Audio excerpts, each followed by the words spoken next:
అందరికీ నమస్కారం అండి. దసరా నవరాత్రుల్లో ఆడవాళ్ళు పొరపాటున కూడా ఈ తప్పులు చేయకూడదు.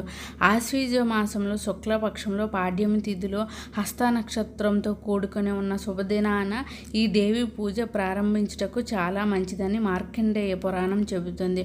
అందువల్ల ఆ రోజు నుండి నవరాత్రులు ప్రారంభిస్తారు.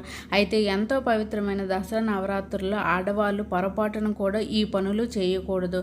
7 తరాల వరకు వదలని దరిద్రం పడుతుంది. అమ్మవారికి కోపం వస్తుంది, కష్టాలు సమస్యలు వస్తాయి, కోరి కష్టాలు తెచ్చుకున్నట్లు అవుతుంది. మరి దసరా నవరాత్రులు ఏ పనులు చేస్తే దరిద్రం చుట్టుకుంటుంది అనే విషయాన్ని ఈ రోజున మనం వివరంగా తెలుసుకుందాం. దసరా నవరాత్రులు ఎవరూ కూడా హెయిర్ కట్ చేయించుకోకూడదు. జుట్టు బాగా పెరిగిన వాళ్ళు నవరాత్రులు స్టార్ట్ అవ్వకముందే హెయిర్ కట్ చేయించుకోవాలి. అంతేకాని ఎట్టి పరిస్థితుల్లోనూ నవరాత్రుల్లో జుట్టు కత్తిరించుకోకూడదు. తరతరాల వరకు తరగని దరిద్రం పడుతుంది. అలాగే నవరాత్రుల్లో అఖండ దీపం పెట్టేవారు ఇంట్లో 9 రోజుల పాటు ఎవరో ఒకరు ఉండేలాగా చూసుకోవాలి. కానీ ఎవరూ లేకుండా ఇంటికి తాళం వేయకూడదు. అలా చేస్తూ కోరి కష్టాలు తెచ్చుకున్నట్లు అవుతుంది. ఆరోగ్యం సహకరించలేని వారు నవరాత్రుల్లో ఉపవాసం చేయాల్సిన అవసరం లేదు. వయసు మళ్ళిన వారు కూడా ఉపవాసం చేయవలసిన అవసరం లేదు. ఉపవాసం మన శరీరానికి ఉపయోగం. బాగా తినేసి పూజలో కూర్చుంటే దేవుడిపై శ్రద్ధ ఉండదనే భావనతో మన పెద్దవాళ్ళు నియమం పెట్టారు. కాబట్టి కటిక ఉపవాసాలు చేసి ఆరోగ్యం పాడు చేసుకోకండి. పలహారాలు పండ్లు తిని ఉపవాసం చేయండి, లేదా ఒక పూట భోజనం చేసి ఉపవాసం ఉండండి. ఉపవాసం చేసేవారు పగటిపూట నిద్రించకూడదు. ఒకవేళ నిద్రిస్తే ఫలితం అనేది రాదు. నవరాత్రుల్లో నైవేద్యాలు చక్కెరను వాడకూడదు. బెల్లం లేదా తేనెను ఎక్కువగా వాడాలి. ముఖ్యంగా అమ్మవారికి వండే నైవేద్యాల విషయంలో నియమం తప్పక పాటించాలి. నెలసరిలో ఉన్న ఆడవాళ్ళు దేవి నవరాత్రుల్లో పూజ చేయకూడదు. ఒకవేళ నవరాత్రులు పూజ స్టార్ట్ చేశాక మధ్యలో నెలసరి వస్తే అమ్మవారికి నమస్కారం చేసుకొని అక్కడితో పూజ నుండి విరమించవచ్చు. దానివల్ల ఎటువంటి పాపం అంటదు. నవరాత్రుల్లో ఆడవారు ఇంట్లో ఏడవకూడదు. పిల్లల మీద భర్త మీద అరవకూడదు. ఆడవారు నవరాత్రుల రోజుల్లో ప్రశాంతంగా ఉండాలి.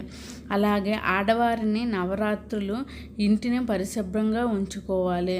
రోజుకు ఒక్కసారైనా సరే ఇంట్లో ధూపం వేయాలి. దసరా నవరాత్రులు వాయినాలు ఇస్తారు కదా, అలా వాయినాలు ఇచ్చేటప్పుడు విధవలు కానీ గుడ్రాలు కానీ పూజలో పాల్గొంటే అశుభం అని దయచేసి వారికి అవమానించకండి, బాధ పెట్టకండి. ఇంటి లోపల ఎంతో నిష్ఠగా పూజ చేసి బయటకు వచ్చి ఇంకో స్త్రీని ఏడిపిస్తే అమ్మవారు అస్సలు సహించరు. అసలు నవరాత్రి అంటేనే ప్రతి స్త్రీలో అమ్మవారిని చూడటం. కాబట్టి భర్త లేని వారు కనిపిస్తే వారికి వాయినంకి బదులు ఏదో ఒక పండు కానీ ప్రసాదం కానీ ఇచ్చి గౌరవించండి.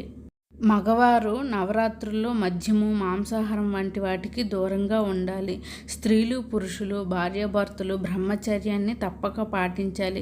ఇవే నవరాత్రుల్లో చేయకూడని పనులు. కాబట్టి మీరు కూడా దసరా నవరాత్రుల్లో ఈ పనులు చేయకుండా జాగ్రత్త పడండి.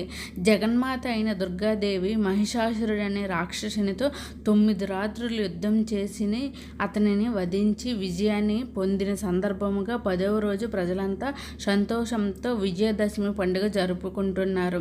బ్రహ్మదేవుని వరాల వలన గర్వితుడైన మహిషాసురుడు దేవతలతో ఘోరమైన యుద్ధం చేసి వారిని ఓడించి ఇంద్ర పదవిని చేపట్టాడు. దేవేంద్రుడు త్రిమూర్తులతో మొరపెట్టుకొనగా మహిషాసురునిపై వారిలో కలిగిన క్రోధాగ్ని ప్రకాశవంతమైన తేజముగా మారింది. త్రిమూర్తుల తేజము కేంద్రీకృతమైన ఒక స్త్రీ రూపమై జన్మించింది.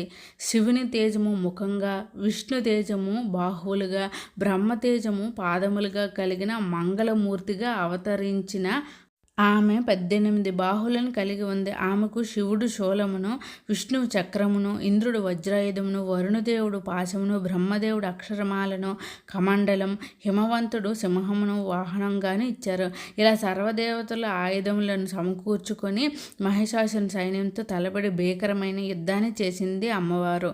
మహిషాసురుని తరపుని యుద్ధానికి వచ్చిన ఉదద్రుడు, మహాహనుడు, అశిలోముడు, భాష్కలుడు, బిడాలుడు మొదలైన వారిని సంహరించిన తర్వాత మహిషాసురునితో తలపడింది.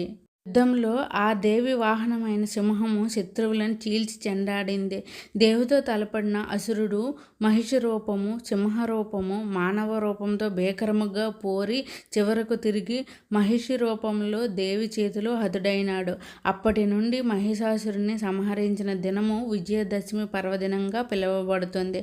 అమ్మవారు 9 రోజులు మహిషాసురునితో తలపడిన 9 రోజులే నవరాత్రులుగా మారాయి. ఈ వీడియో కనుక మీకు నచ్చినట్లయితే ప్లీజ్ లైక్ చేయండి. వెంకట సిరి ఛానల్ని సబ్స్క్రైబ్ చేసుకోండి. Thanks for watching.